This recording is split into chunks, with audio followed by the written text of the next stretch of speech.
to give access to or delegate access to a GoDaddy account, what you do is it's kind of hard to access now. So I'm just gonna send you the link, because once you have this link and you just paste it, you log in.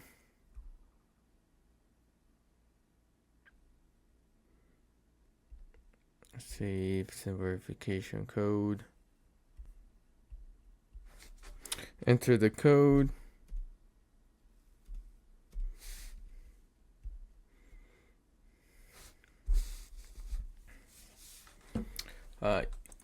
You go to the delegate access screen. So you can invite to access, and here are the different types of access that you can give. So here you add the name, here you add the email. And let's say you just do products and domains, you send the invite. Now I'm gonna go ahead and accept that invite.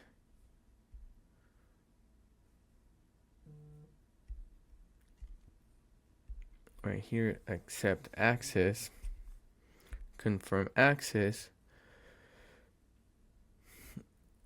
and I've successfully accepted it. But you see, I only have products and domains. So let's say if I want to transfer a domain or purchase a domain for this person, I'm not gonna be able to because I don't have the purchase access.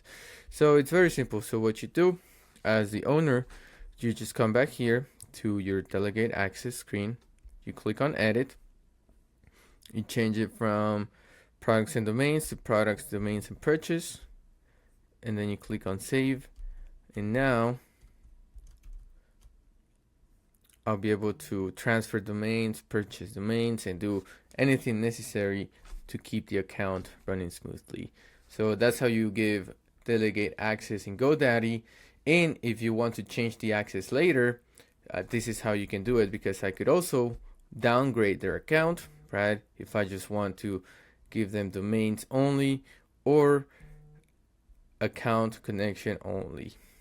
You can always change between higher and lower types of permissions. Thank you for watching.